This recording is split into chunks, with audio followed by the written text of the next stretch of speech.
D&D needs higher highs and it needs lower lows. That's why GinnyD just dropped a deck that could permanently bless or curse your players, and I've got thoughts. This is the Game Master's deck of Boons and Banes. It's 40 cards that don't just hand out random buffs and debuffs, but they actually drive the story. Today we're going to break down whether it's just a fun gimmick or a game-changing tool for your campaign. Okay, so the basics. You got 20 boons, you got 20 banes. The boons are good, banes are bad. Sorry, Bane. Let the games begin! Actually, inside, there's a 40-card deck, so there's a little guidebook that you can use. I'm going to set that aside here. But it also comes with a deck of cards, which is always cool. I'm a big TCG guy. I love physical cards. It's always fun to play around with. And they come with these beautiful little tarot-sized cards. Now, I should probably mention these are not exactly up to tarot card standards for you tarot card maximalists out there. Tarot. Sorry, apparently it's pronounced tarot. I've even had a tarot card reading done before. I just never had to pronounce it before. But anyways, you elitist tarot card readers with your perfectly sleeved tarot cards, okay? It's not gonna necessarily work on here, but they're about the size of a tarot card, and they have beautiful artwork on them. And you can see some of that beautiful artwork here as I display it on the B-roll footage. So one of the interesting choices that this is a deck, but on the cards, they actually don't tell you what they do. Everything kind of stays secret, so you can hand out these cards to your players. If you need to consult what they actually do, it comes with an 88-page guidebook, because GinnyD doesn't just slap a concept together, she builds an entire ecosystem around it, okay? Like, before we get into the deck, you can watch GinnyD explain how it works in her video. She does a pretty good job of it. So next time you walk into a Target to buy batteries and then black out and come to in the parking lot with $200 worth of home goods, this might be one of your poor financial decisions. That's a lovely, lovely voice. I'm not here to tell you exactly how the deck works, although I'll probably cover that. I just want to give you an idea of, like, how exactly would it work in your D&D campaign? Like, is it a good idea for you to inject this in there? And like, there's some people that this deck is not for. They're gonna get this thing and they're gonna expect like a fun book of random things and random cards with random effects. This is not for random stuff. This is for you to carefully craft and put into your campaign and use it to give very unique effects. And some of the effects that are the bad ones, the banes, they actually matter. They actually get your players to get freaked out and have to deal with it. It's not just a minor inconvenience. It's a cool story-based and game mechanic-based kind of thing that will get them to get off their asses and actually solve the curse that's been placed upon them. Because if they don't, there's serious consequences, and some of them lead to death or the death of your comrades. So it's good because it actually matters. And when your players look to you for guidance, and you have nothing to give them but a blank stare, draw this card and hand them a bane. And when they say, "Oh no, that's too difficult, I can't handle it. Don't give me this," you put your hand on their shoulder and you say, "Do you feel in charge? That this gives you power over me?" Also, side note and fun fact, my players in our campaign, our Waterdeep Dragon Heist campaign, the name of their party is actually the Xanathar's Bane. So I think it's kind of cool that we're doing a Boons and Bane video because, you know, we're going to definitely be using a lot of Banes, and technically, you know, the Xanathar is the bane of their existence. So it's very apropos for what we're trying to accomplish here. And it's designed specifically for high-level adventurers because high-level adventurers are notorious for being hard to actually get them to respond to something that you give them, like a negative stimulus, because they're just so OP. But in this case, you start messing with their short rests and their long rests, especially the long rests, they are in trouble. And it kind of taps into the exhaustion stuff too, which is never really hit on in 5th edition. And that's great because exhaustion can be extremely crippling. It doesn't matter what level you're at. It just, regardless of your stats, you will take that level of exhaustion. And if you mess with somebody's long rest long enough, they're screwed. So suffice it to say, it works. I do plan on covering a few example cards, but this is just chock full of good ideas, okay? I think you know that. If you follow GinnyD, you know she's got a lot of good ideas. But the question is, are these effects, especially the Banes, going to be the ones that you want to put on your players, and you got to very carefully use these things. You can't just slap them onto somebody and expect them to be like, oh gee, thanks for singling me out there, DM. I mean, there's some players that are masochists, and you know, GinnyD has said this herself, that she doesn't mind you putting on a little bit extra pressure because she enjoys the narrative challenge of overcoming that problem and solving the problem. And the fun part about these Banes too is that even though they're bad and they can act kind of like these curses, you can actually transfer them. If you're a very petty person, you can transfer them to someone you really don't like in the campaign and really stick it to them. Or you can just get that removed. And I've kind of dabbled around with the idea of using a boon and a bane together to kind of make up for the fact that I singled out that player and gave them the bane. I'm going to give them a boon to make them feel not so bad about the bane. You know what I'm saying? Now, if you look in the guidebook, actually, each one of these cards has 2 little quest hooks attached to the bottom of the page. And if you look on the side quests, like on the Banes, they'll tell you how you get rid of the Bane as one of them and how to transfer it to somebody else if you want to be that guy. And you can transfer the Bane to someone else. For the Boons, it just tells you 2 side quests that tell you how your player might earn that special boon that they got.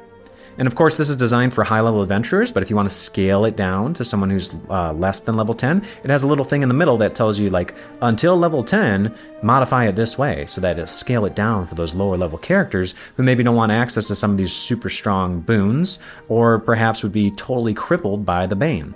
But yes, it is designed to work on D&D, so that leveling system is obviously based on a 20-level system that D&D 5e presents. So if you're running Pathfinder or Daggerheart, you might have to like adjust certain things accordingly, and that's true for whenever it deals with any long rest mechanics. So if you're running a TTRPG that has like a totally different rest system than D&D 5e, you might have to tweak this a bit because it's going to require more work for you, since a lot of the Banes especially deal with long rests. So if you're trying to give a Bane to one of your players and you run one of these other systems, you might really have to consider how you're going to modify that for like something like a 3.5e or something like that, which has totally different long rest mechanics. So the whole deck is designed around long-term effects, not just like a one-off chaotic kind of thing that's like, oh, that was cute, and then, oh, let's move on. No, these are things that linger, and they linger past things like your long rest. So they're designed to make choices by your players that actually matter. And that's hard to do when they're at high level, because they feel like they're already like the best. They feel like they're the greatest of all time already. But this isn't like the deck of many things where you just like draw a card and boom, you're a donkey now or whatever. Now you are the goat, you know? No, these effects, they're more intentional. They last longer. They can evolve with time, so they can get worse, especially with the Banes. And they create like real dilemmas from like a story, from like a role-playing standpoint, and from like a mechanical combat perspective. So they check all the boxes. But a lot of the stuff is like tied to specific D&D mechanics, and I'll list them right here. If you want to check out the list of D&D mechanics that she uses the most in this deck, take a look at these mechanics. These are the most common ones you see for Boons and Banes, and if that's going to be a deal breaker for you, then maybe it's too much work for you. Maybe this isn't the deck for you. But if you think that you can tweak these to your liking, which is honestly not that hard, like if you're a good DM, you should be able to kind of adapt this stuff anyways. Then you know, you shouldn't really have a problem. But some people just want a stuff it's like a cool card they can just draw out of the box and hand it straight to their player and have the player be like, okay, I get it. You know, but again, that's part of the issue with this deck a little bit, is the fact that you can't literally hand it to your player. You can't say, hey, here's how it works, take a look at it. But on the other hand, that could be a good thing, because maybe you don't want the player to know all the mechanical stuff. Maybe you've adapted it for your 3.5 edition. Maybe you're playing, 3.5 edition, whatever they call it. I don't play 3.5e, but shout outs to Here There Be Monsters. Those guys are probably watching this. And I just want to get this out of the way. One of the complaints on this is that it's very small, very hard to read. I'm sure that GinnyD is very aware of this fact. I think a lot of players would have preferred if there was a digital copy of this as well, some kind of thing to consult with, but it's pretty small, okay? So you might need to get your reading glasses out there, you old crusty dusty old game masters from the 80s, okay? I remember back in my day, the text was always so big, oh, and my eyes were so good. I'm sorry, this is a pocketbook. You're supposed to be able to take this thing and put it in your pocket and go, okay? But I think a lot of people, when they're running games, they don't necessarily need a pocketbook. They might need something a little bit bigger than a pocketbook. So obviously that's a concern that a lot of people have raised, especially in the reviews that I've seen on Amazon. But you know, there are some advantages to having it smaller, okay? Besides putting in your pocket, you can also put the cards right in there, and the card pretty much slides right in there, and it sticks out just a wee bit. So what you could do is you could take this card and use it as a bookmark, and a lot of people don't know this, but you can also use it as a hat. Something to think about. But yeah, of course, it would be nice to have some kind of digital PDF that went along with this. That is definitely an option. I'm sure she's working on it. Probably if they come out with like another edition of this, I'm sure they'd have some kind of digital companion that would go with it. Although that's easy for people to get the Jack Sparrow version, if you know what I'm saying. So my thought is maybe you could leave the cover art on there and maybe just make the backside something else, because you don't really need the backside to be blank because you're not drawing these cards randomly. Like, I doubt anybody's going to use this like a deck of many things, because if you use it as a deck of many things, you might as well just use a deck of many things. This is an intentional thing. So what you would do is you would put all the card text on the backside of this, slightly bigger, and maybe you would leave the plot hook out of it. You would just say what the card does. Because another thing that I would like to see is that on the card itself, I would like to see if it's a boon or bane. Because when you first look at it, like, okay, sacrificial lamb, like that obviously sounds bad. Let's see another one. Shadow's betrayal also sounds kind of bad. Okay, storm curse sounds bad. But like some of these, you look at them and you just don't know if it's a good thing or a bad thing. So the Watcher's Eye, that sounds like it could be something good or bad, like you're being watched. So it'd just be kind of nice to see if maybe there's some kind of color coding on here or some kind of indication of whether it's a boon or bane. And then also I would recommend maybe they're looking into this, but I would recommend maybe putting just a big text on the actual card on the backside, like right here. And instead of putting that cover art on there, just put the text of the main effects. You don't have to put like the cool little story hook that goes along with it, but you could actually hand this card to your player. You could tell them not to flip it around if you want to keep it a secret, but you could just tell them, okay, on the back side, it tells you what the exact effect is, so that when they look at it, they can use this as a reference and they don't have to use your guidebook. But then you also have this, which has like story hooks attached to it. So that saves them from getting spoiled on the story hook component, where, you know, you have to look up the little story that goes in the storybook. Okay, they could just look on here and find the effect on this card. And you just don't really need this backside, because the backside is if you want to keep things secret and pull cards at random. And this is not a random deck, okay? This is not Yu-Gi-Oh! It's not Dura, Monstacado, Dura, Monstacado, okay? This is like, let me look through my deck real quick and do a quick search, and Crush Card Virus. There you go. I got what I need, okay? It's more like a destiny draw, okay? Where it's like, I use luck to pull it out. So, first of all, let's just talk about the design. Part of the reason why I like the design of Boons and Banes is that it's a good subversion of the traditional D&D mechanics that have been pretty static for decades. Take long rest, for example, a normally safe and restorative part of the game. With this deck, long rest become a risky endeavor, which is great for like those players who like to abuse the long rest mechanic, you know, like the squishy wizards, you know, people that just like to get all their spell slots back. Well, in this case, no long rest is safe anymore, because a lot of these hit the resting mechanic and they hit you where it hurts. That's the one kind of weak area, I guess, that when she looked at the design, she was like, that's it right there, hit him in the long rest. So I have a player in my Waterdeep campaign who is basically, he's like a parody character of the Dark Magician from Yu-Gi-Oh! You know, he's like a dark Warlock character who's made a pact with this guy that's talking to him in his head, you know? It's like this Pharaoh of the Sea, and he's like, hey, just trust me, I'm totally not a creepy guy, like, I'm your best friend, you know, and I'm gonna help you duel.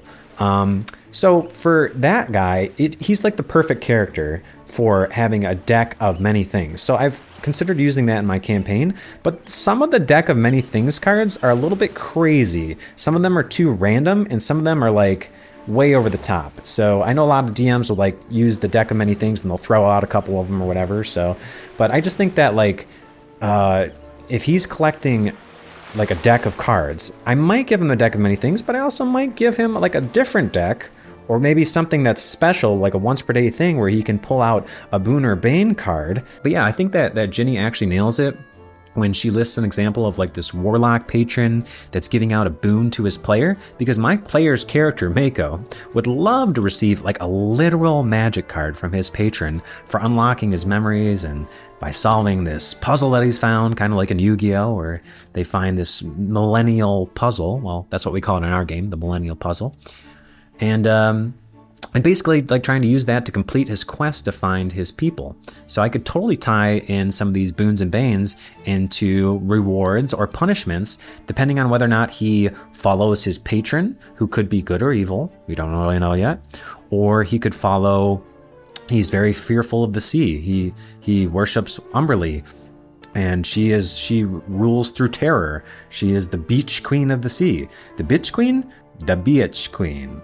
So my player Cade, he basically has a character that's amphibious already, but this does actually grant an additional 10 feet of swim speed. It also gives them 10 feet of walk speed. It gives them access to a cool water elemental, and it basically is just very thematic with the whole amphibious kind of nature of his character, who's a Lokatha. He's a goldfish man, but he's also a warlock. Okay, and so his warlock patron can grant him any one of these boons, but he also is kind of like a follower of Umberlee, which means that he could also get one of the Bane cards from her. So on the one hand, he could get blessed by his patron in a good way and get a boon, and at the same time, I can actually give him a Bane by making Umberlee, the very wrathful kind of bitch queen of the sea, they call her. She could give him a Bane to go along with it, so he could have both a boon and a Bane, which is kind of interesting, adds a lot of cool dynamics, and it taps into the fact that these are kind of blessings and curses that can kind of swing the favors one way or the other. And also another kind of interesting thing is, I do think there is another one on here, can't remember its name off the top of my head, but it makes like a rain cloud follow somebody around, and normally that would be a terrible thing because it makes your hands slippery and stuff like that, but in the case of a Lokatha, they have to stay moist, they have to stay wet every 4 to 8 hours depending on how you want to run it. So actually having a rain cloud that follows him around would be more of a boon than a bane. Whereas, yeah, okay, he's going to get disadvantage on his hands being slippery, but at the same time, for him, being wet is always good. So in his case, that's actually a very interesting mechanic. So you never know how these things are actually going to factor in. Even the ones that are supposed to be Banes, if cleverly used on a certain character build, they might be kind of not a total Bane. They could be a boon or a Bane. Most of them aren't like that. Most of the Banes are pretty bad, but you can see how you can get creative with it. Another interesting part of this is the fact that your players might feel a little bit singled out if you give them a Bane one at a time. But here's an idea. What if your villain or your BBEG decides to give all of your characters these different curses? And then they have to use that as part of the campaign to get rid of those curses. So they basically, all of them have different Banes and they have to overcome that. And it gives them a nice role-playing reason to kind of track down the bad guy. Because I know a lot of times players don't always care about your main story, and they might not care about taking down your BBEG. Like, even if they should care about the BBEG, they're notorious for not always taking them down. But in this case, they really want to get back at that guy because they gave them a serious Bane that they have to deal with, and they want to track this guy down immediately. Now, that might be better on a campaign where it's like really short, where you're not going to actually die before you find the BBG. Like in my campaign, I'm pretty sure my players would all be dead by now if they had if they all had really bad Banes, because a lot of them have to do with like the exhaustion and long rest mechanics, and there's no way that they found the BBEG in time. They would just be dead. But yeah, like if you have a shorter campaign or maybe even just a one shot, you could probably give everybody a Bane at the beginning, and then boom, there you go. Instant reason for them to really want to get this bad guy because they made it personal to them. Each one of them really wants to take this guy down. Another option in our campaign is we have someone who's a gladiator named Herc. He's a half-orc paladin, total badass, paladin of vengeance, and we could grant him a boon as a reward as being a protector of the city, or maybe that's the reward for the gladiators winning in the Colosseum. If they compete, they get a special reward, and it's not necessarily a monetary reward. Perhaps it's something about you know, maybe they're competing in some kind of celestial realm, or I think some of these cards, they kind of give hooks that have to do with celestials or the Fey realm or something like that. So perhaps it's a gladiatorial combat where the winner gets granted a gift by one of these magical beings, and it's kind of a cool like way of giving them something other than just money for winning. Actually, you know what? There's a lot of ways that you could use these. I mean, like what if you made a campaign where, you know, it's a spell plague and there's all these like wild magic surges, and every time there's a wild magic surge, maybe use that opportunity to grant a boon or a bane. So instead of them even having to use the quest hooks that are given in here, you could actually just kind of have them be timed, where they change all the time. So like when you wake up from a long rest, you might have to roll to get a boon or a bane, and that could be kind of funny, especially in the Fey realm where things are super random. You could wake up with like a random boon or a bane, especially if you're just wasting time in the Fey realm. Like maybe you don't belong there, and the longer you're there, the more likely it is for things to get really chaotic and swingy, and you could use it that way. So yeah, in the Fey realm, have the characters roll a boon or a bane randomly at the beginning of the campaign, and maybe they have to deal with that. You could also use some of these boons or banes as cool charms on an otherwise bland NPC, ally, or adversary. So you don't always have to use them on PCs. They're meant for player characters, but you could take an NPC that is otherwise kind of boring, and you could just give them this boon or bane, and you could even make it so that when they defeat that NPC, they get the boon. That'd be kind of cool. Or it'd be kind of funny too, also, if you like aren't supposed to kill the NPC, or like maybe the players are a bunch of murder hobos, and when they murder hobo somebody, they might get the curse that murder hobo had.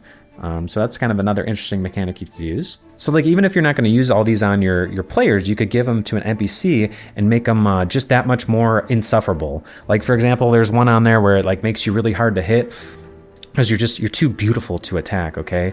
And if they have some really narcissistic pretty boy that you really just want to kill, but you give him this charm, it'd just be kind of funny if like you just can't hit the guy because he's got this quirky kind of little a quirky little boon that's attached to him, and it's actually the bane of your existence. And that's what's great about these cards. They can be cool little quirks and abilities that can be adapted however you like for your campaign. Like maybe it would be better on a player long term, but you could slap it on a really memorable NPC for your party. Maybe one that they really like, and maybe it might not exactly suit the character, but you want to give that NPC like a little special kind of thing that makes it feel like it's personal to the players. So maybe if the players help out an NPC, you give them one of the boons that kind of spice them up a little bit. How would you guys introduce this into your campaign? Like, would you just let the players draw at random, or would you try to tie it to specific moments? Drop your ideas down below in the comments. Hey guys, this is Future David. I just wanted to give a quick update on how it actually went with me doing this in our campaign and using these Boons and Banes cards. And the way that I actually decided to incorporate it in our campaign is that our players went down on this underwater mission, and they got involved with Umberlee, the goddess, the very wrathful goddess of the sea. And they had to pick a side on whether or not they supported her or supported the other side. And if they supported her, they got a boon, and if they went against her, they got a bane, and almost everybody went against her and got her wrathful, very petty bane that they have to deal with. But one of our players, Bigfoot, he actually decided to support Umberlee, which is kind of unexpected and cool, so I actually had her, you know, reward him for helping her out in that scenario and give her a boon. And the boon that I gave him was a nose for magic.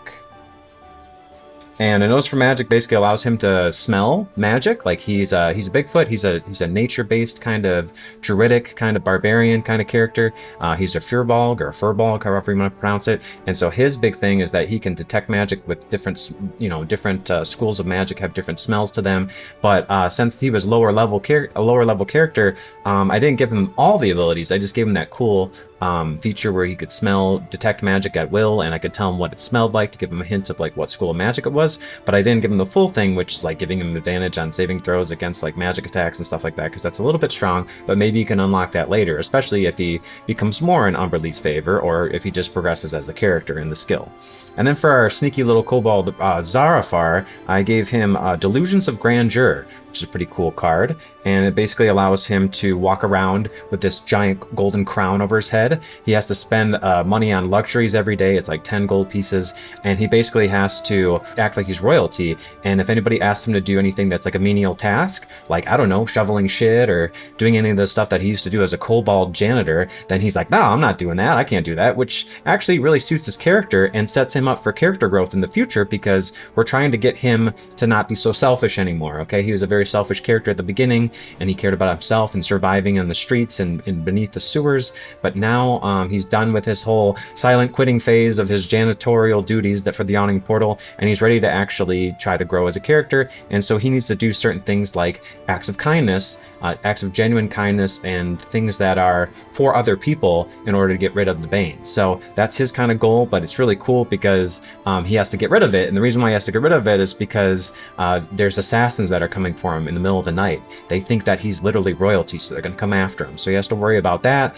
And then other people, like when he's trying to do haggling on the street, they see him as royalty, so he can't get good deals on anything anymore. So he's very chintzy, likes to save money on things, but he can't do that now because he's got this golden crown over the head that lets everybody know he's royalty. He is the Tsar afar, which is his name. You know, it's Tsar, but in this case, it's kind of like everybody thinks he's actually royalty now. And then, as I mentioned before, we also have Mako, who's got, I gave him the Storm-Cursed Bane, which is kind of cool because a little cloud follows his head. There's like a little rain cloud that follows him around. And originally, Mako was supposed to be serving Umberlee, and she was very wrathful. So it's kind of cool because that keeps him moist, but also he has to deal with other things there's other negatives that go along with it. But I also gave him a creature of the land and sea, so he has that as well.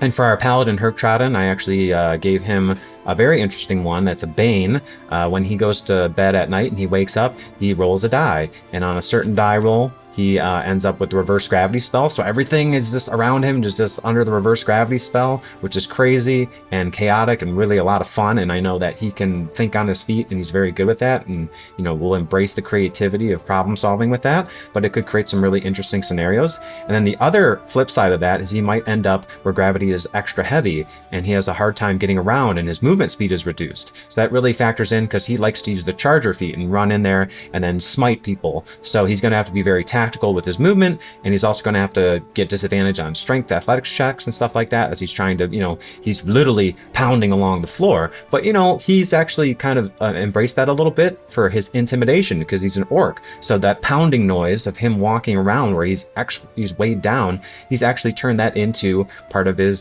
dramatis persona as he enters the gladiatorial ring. And then if he does everything right, I'm actually going to give him a boon, which he doesn't know this yet. I don't know if he'll be watching this video, but it's the gladiator one that we talked about, Champion's Chorus. So Champion's Chorus is cool because he hears these elegant voices in his head that's audible only to him, and they're just encouraging him as a champion, and he gets advantage on charisma persuasion checks, and he also gets advantage on saving throws against being charmed and frightened. And then in battle, these voices critique his performance, the performance of his opponents relative to him. So I have this cool gladiator thing set up in the Field of Triumph, and he's going to have to go through all these trials as part of the main quest line. It's all tied in there. But if he does that, he's going to get a boon granted him by his god.